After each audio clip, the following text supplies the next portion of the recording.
बहुत समय पहले की बात है। एक ब्राह्मण थे। उनके 4 पुत्र थे।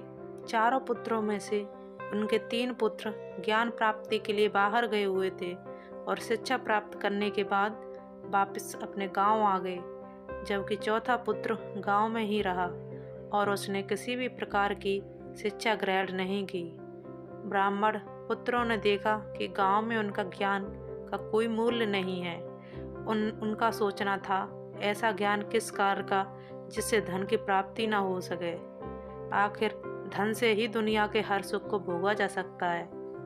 एक दिन चारों ब्राह्मणों ने शहर जाने का निश्चय किया। रास्ते में उन्हें एक घना जंगल मिला।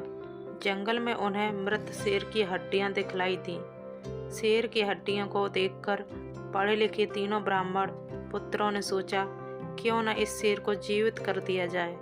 किंतु चौथे ब्राह्मण पुत्र ने उन्हें ऐसा करने से मना किया और कहा कि अगर यह शेर जिंदा हो गया तो अवश्य ही हम चारों को खा जाएगा। किंतु पढ़े लिखे तीनों ब्राह्मण पुत्रों ने उसे अनपढ़ गंवार और मूर्ख कहकर उनको तिरस्कृत कर दिया। तीनों ब्राह्मण पुत्रों का कहना था कि इस शेर को जिंदा कर हम अपनी विद्या का प्रदर्शन करेंगे। तभी उनमें से पहले ब्राह्मण पुत्र ने कुछ मंत्र पढ़ा और मंत्र के प्रभाव से शेर की हड्डियों पर मांस आ गया। दूसरे पुत्र ने मंत्र पढ़ने से मांस के ऊपर चमड़ी की परत चढ़ गई।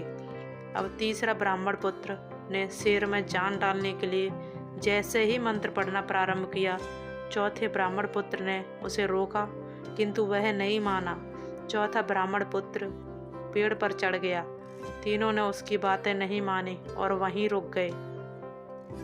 तीसरे ब्राह्मण पुत्र ने मंत्रों के प्रभाव से मृत शेर को जिंदा कर दिया।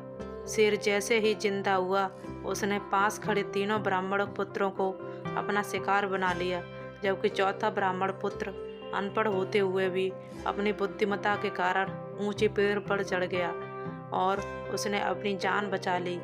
शिक्षा के साथ साथ व्यावहारिक ज्ञान भी होना आवश्यक है। स्टोरी अच्छी लगी हो तो लाइक करें, शेयर करें, सब्सक्राइब करें।